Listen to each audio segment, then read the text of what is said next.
यूक्रेनी राष्ट्रपति Volodymyr Zelensky और अमेरिकी राष्ट्रपति डोनाल्ड ट्रंप के बीच तीखी बहस हुई है। इसके बाद यूरोप के ज्यादातर देशों ने जेलेंस्की को समर्थन दे दिया।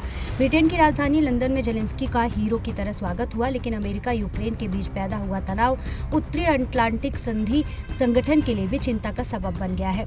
ओवल ऑफिस में हुए वाकये के बाद नाटो चीफ मार्क रूटे ने ऐसा बयान दिया है, जिससे स्थिति की जटिलता का अंदाजा लगाया जा सकता है। नाटो महासचिव मार्क रूटे ने ओवल ऑफिस की घटना को दुर्भाग्यपूर्ण बताया। उन्होंने कहा कि इस वाकये के बाद 2 दफा यूक्रेन के राष्ट्रपति जेलेंस्की से बात हो चुकी है। यदि यूक्रेन में स्थायी शांति स्थापित करनी है तो अमेरिका, यूरोप और यूक्रेन को साथ रहना ही होगा। रूटे ने यह भी कहा कि अमेरिका ने यूक्रेन को अब तक जो मदद दी है उसका सम्मान करना चाहिए।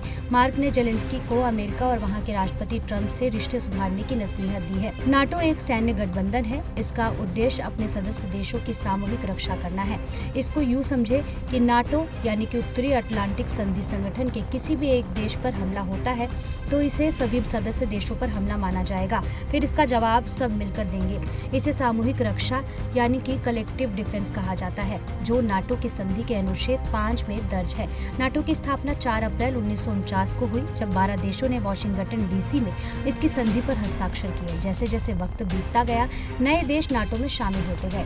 नाटो में 31 देश शामिल है। संयुक्त राज्य America, Albania, Belgium, Bulgaria, Canada, Croatia, चेक गणराज्य, Denmark, Estonia, Finland, France, Germany, Greece, Hungary, Iceland, Italy, Latvia, Lithuania, Luxembourg, Montenegro, Netherland, उत्तरी मैसेडोनिया, नॉर्वे, पोलैंड, पुर्तगाल, Romania, Slovakia, Slovenia, Spain, Sweden और तुर्की नाटो का हिस्सा है।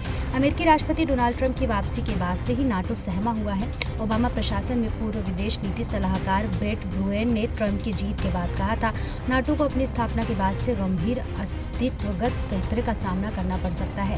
ट्रंप ने पहले भी नाटो में अमेरिका फंडिंग और भागीदारी पर सवाल उठाए हैं। जेलेंस्की के साथ बहस में ट्रंप यूक्रेन से समर्थन हटा चुके हैं, जबकि नाटो के अधिकतर देश यूक्रेन के पक्ष में खड़े हैं। अमेरिका नाटो का सबसे बड़ा मददगार है। उसकी उदासीनता यूरोप की सुरक्षा के लिए खतरा बन सकती है। अब रूस यूक्रेन पर अपना दबदबा बढ़ा सकता है, जो नाटो के पूर्वी सदस्य देशों जैसे पोलैंड और बाल्टिक देश के लिए सीधा खतरा है।